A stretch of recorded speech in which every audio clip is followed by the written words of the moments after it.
মাধ্যমিক 2025-এ যারা প্রস্তুতি নিচ্ছ তাদের জন্য একটি গুরুত্বপূর্ণ খবর নিয়ে চলে এসেছি। ভূগোল বা জিওগ্রাফি বিষয়ে তোমরা অনেকেই আমার কাছে অনুরোধ জানিয়েছিলে যে স্যার একটা সাজেশান খুব তাড়াতাড়ি আপনি যদি দেন তাহলে খুব সুবিধা হয়। টেস্ট পরীক্ষার আগে একটা গুরুত্বপূর্ণ সাজেশানের ভিডিও নিয়ে আজকে আমরা আলোচনা করতে চলে এসেছি। বিষয় হলো ভূগোল অর্থাৎ জিওগ্রাফি।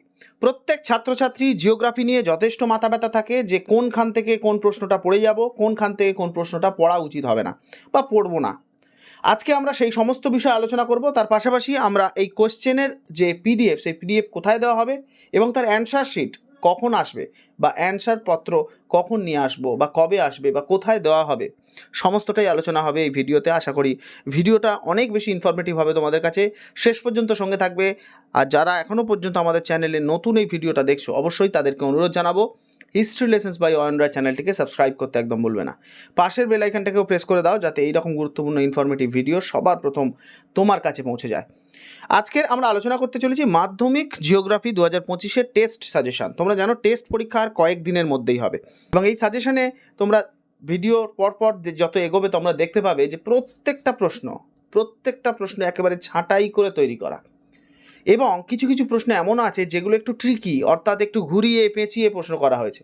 তোমাদের ভালো করে বুঝতে হবে যে প্রশ্নগুলো করা হয়েছে সেই প্রশ্নগুলোর প্যাটার্নটা কী। স্বাভাবিকভাবেই তোমরা মাথায় রাখবে যে তোমাদের যে জিওগ্রাফি পরীক্ষা, সেই জিওগ্রাফি পরীক্ষা কিন্তু ফুল মার্কস 80, অর্থাৎ 80 নম্বরের পরীক্ষা হবে। 20 নম্বরের মধ্যে 10 নম্বর প্রজেক্ট এবং 10 নম্বর থাকে প্র্যাকটিক্যাল। অনেক স্কুলগুলোতে সেই 20 নম্বর একসঙ্গে নিয়ে নেয় বা অনেক স্কুলগুলোতে আলাদা আলাদা হয়। এই যে 80 নম্বরের পরীক্ষা তোমরা মাধ্যমিক শিক্ষা পর্ষদের পক্ষ থেকে দেবে বা টেস্ট পরীক্ষাতেও দেবে, সেই 80 নম্বরের কোশ্চেন প্যাটার্ন বা নাম্বার প্যাটার্নের মধ্যে সব থেকে বড় নাম্বার থাকে 7। এই যে 7 নাম্বার তুমি পরীক্ষায় প্রশ্ন অ্যান্সার দেবে, সেই 7 নাম্বারের প্রশ্নটা কিন্তু সরাসরি তোমরা করতে পারবে না, অর্থাৎ ডাইরেক্ট 7 নাম্বারের প্রশ্ন আসবে না। বিভিন্ন প্রশ্ন মিলিয়ে মিশিয়ে ভেঙে ভেঙে আসবে পার্ট কোশ্চেন হিসাবে। এবং তোমাদের আরেকটা জিনিস বলে দিই, যাদের ভূগোলে কনসেপ্ট একদম ক্লিয়ার নেই, অর্থাৎ ভূগোলের মূল বিষয়টা তোমরা যারা জানো না, কেবলমাত্র সাজেশান পড়ে পরীক্ষায় ভালো রেজাল্ট করবে বলে আশা করছো, তাদের তোমরা যারা কনসেপ্ট ক্লিয়ার করোনি তারা অবশ্যই কিন্তু তোমরা কনসেপ্টটা ক্লিয়ার করো। আমাদের আগে চ্যানেলে অনেক ভিডিও দেওয়া হয়েছে, সেগুলো তোমরা একবার দেখো বা অন্যান্য কোথাও থেকে তোমরা কনসেপ্টটা ক্লিয়ার করো। জিওগ্রাফি তোমাদের যে সিলেবাস, এই সিলেবাসের ভেতরে কিন্তু অনেক বিষয় আছে, সেই বিষয়গুলোকে তোমাদের ক্লিয়ার করতে হবে, আগে বুঝতে হবে, জানতে হবে কোন বিষয়টায় কোন ধরনের প্রশ্ন আসতে পারে বা কোন বিষয়টায় ঘুরিয়ে প্রশ্ন আসলে তার উত্তর কী হবে, সম্পূর্ণটাই কিন্তু কনসেপ্টের ওপর নির্ভর করে। যেমন আমি একটা উদাহরণ দিই, আমাদের এই প্রশ্নের প্রথম যে 4টি প্রশ্ন, সেই 4টি প্রশ্নের মধ্যে যেটি আছে হিমবাহের ক্ষয়কার্যের ফলে সৃষ্ট 3টি ভূমিরূপ। তোমরা সবাই জানো হিমবাহ কী এবং হিমবাহের ক্ষয়কার্যের ফলে এবং সঞ্চয়কার্যের ফলে কী কী ভূমিরূপ গড়ে ওঠে, সেগুলো তোমাদের বইতেই স্পষ্ট করে দেওয়া রয়েছে। তারপরেরটা হিমবাহ ও জলধারার মিলিত কার্যের ফলে সৃষ্ট ভূমিরূপের সচিত্র বর্ণনা। এখন অনেকেই প্রশ্ন করে যে স্যার এখানে ক্ষয়কার্য বা সঞ্চয়কার্য দেওয়া নেই কেন? দেখো, হিমবাহ আর জলধারা যে মিলিত ক্ষয়কার্য হচ্ছে, সেক্ষেত্রে কিন্তু সাধারণত সঞ্চয় বা ক্ষয় এই জাতীয় কোনো ধরনের ভূমিরূপ গড়ে ওঠে না। হিমবাহ আর জলধারা এই দুটোর মিলিত প্রবাহের ফলে যে ধরনের ভূমিরূপগুলি গড়ে ওঠে সেগুলো তোমরা বইতে পেয়ে যাবে, তার নামগুলো তোমরা পেয়ে যাবে এবং সেগুলো তোমরা মিনিমাম 3টে প্র্যাকটিস করে যাবে ছবি সহ। এখানে কিন্তু অনেক ক্ষেত্রেই সচিত্র বর্ণনা নাও লেখা থাকতে পারে, কিন্তু তবুও তোমরা সেই ছবিগুলো দিয়ে দেবে, কারণ ছবি না দিলে ভূগোলে কিন্তু নাম্বার পাওয়া খুব মুশকিল। অনেক ক্ষেত্রেই একই উত্তর লিখে আসবে তুমি আর তোমার বন্ধু, কিন্তু তোমার বন্ধু তোমার থেকে বেশি নাম্বার পেতে পারে যদি সে ছবি দেয়। তাই ছবি প্র্যাকটিস করাটা খুব দরকার। তবে এর জন্য খুব বড় শিল্পী হতে হয় না, সাধারণ যে বিষয় যেটুকু তুমি ছবির মাধ্যমে প্রকাশ করতে পারবে সেইটুকু তুমি ছবি আঁকবে এবং তলায় মেনশন করে দিতে হবে। এরপরে আমরা যে প্রশ্নটা যাচ্ছি সেটা হচ্ছে নদীর সঞ্চয়কার্যের ফলে নিম্ন গতিতে সৃষ্ট 3টি ভূমিরূপ। এবার একটা ভালো করে দেখো, অনেক ক্ষেত্রে এই সঞ্চয় কার্যটা থাকবে না, নদীর নিম্ন গতিতে সৃষ্ট 3টি ভূমিরূপ। এখানে কিন্তু স্পষ্ট করে বলাই নেই যে সঞ্চয় না ক্ষয়। তাহলে যদি কোনো ছাত্র বা ছাত্রী না জানে যে নদীর নিম্ন গতিতে ক্ষয় হয় না সঞ্চয় হয়, তাহলে তার পক্ষে এই প্রশ্নের উত্তর করা খুব কঠিন। তাই কনসেপ্ট ক্লিয়ার করাটা খুব দরকার।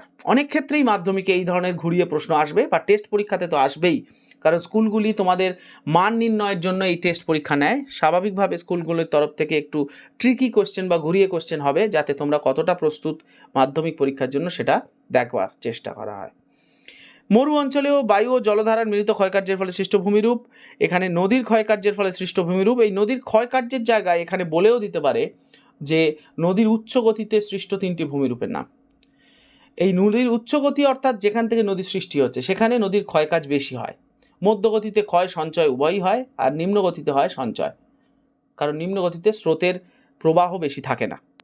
এক্ষেত্রে অনেক সময় অনেকে 3টে ভূমিরূপের ছবি এবং তার সংজ্ঞা ব্যাখ্যা সব কিছুই পড়ে আসবে, অনেক ক্ষেত্রে কিন্তু উল্লেখ করে দেওয়া, যেমন জলপ্রপাত, মন্তকূপ, গিরিখাত এখানে উল্লেখ করে দেওয়া হয়েছে। এই ধরনের প্রশ্নও কিন্তু আসে পরীক্ষায়। অর্থাৎ তুমি যে 3টে পড়ে এসছো সেই 3টেই যে লিখবে তা নয়, এখানে বলে দেওয়া হয়েছে কোন 3টে লিখতে হবে।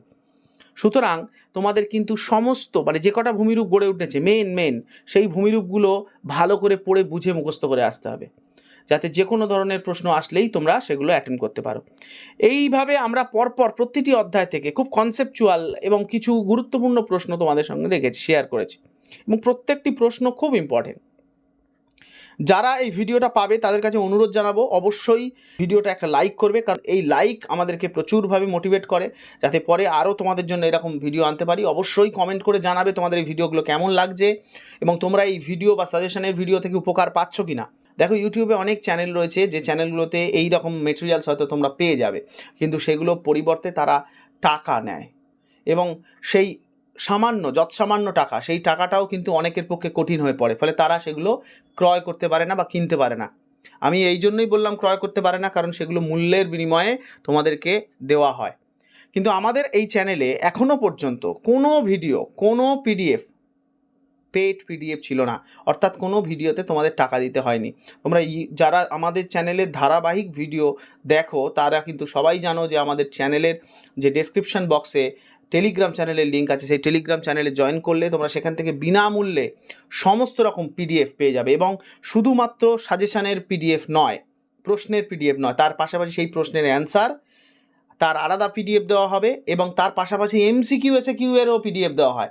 আমার মনে হয় না ইউটিউবের বুকে এমন খুব কম চ্যানেল আছে যারা এই রকমভাবে এমসিকিউ এসকিউ এর পিডিএফ সম্পূর্ণ বিনামূল্যে দেয়।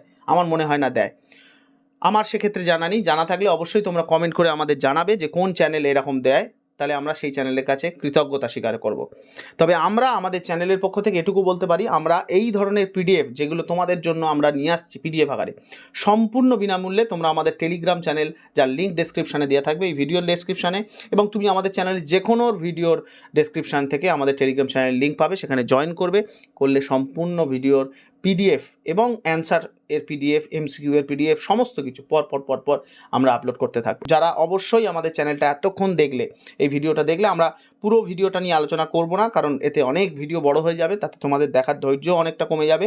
তাই তোমরা এই পিডিএফটা যদি সংগ্রহ করতে চাও, অবশ্যই আমাদের যে ডেসক্রিপশন বক্স আছে সেই ডেসক্রিপশন বক্সে টেলিগ্রাম চ্যানেলের লিঙ্ক আছে, সেখানে ক্লিক করো, জয়েন হও, এবং সেখান থেকে এই রকম ভিডিওর পিডিএফ সম্পূর্ণ বিনামূল্যে কালেক্ট করে নাও।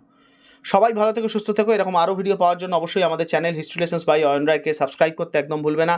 আর যারা আমাদের চ্যানেলে নতুন, অবশ্যই আমাদের এই ভিডিওটা যদি তোমাদের উপকারে লাগে অবশ্যই একটা লাইক করো এবং কমেন্ট করে জানাও এরকম আরও কোন বিষয়ের ভিডিও তোমাদের লাগবে। সবাই ভালো থেকো, সুস্থ থেকো। দেখা হচ্ছে আরেকটি কোনো ভিডিও নিয়ে। Thank you, thanks for watching.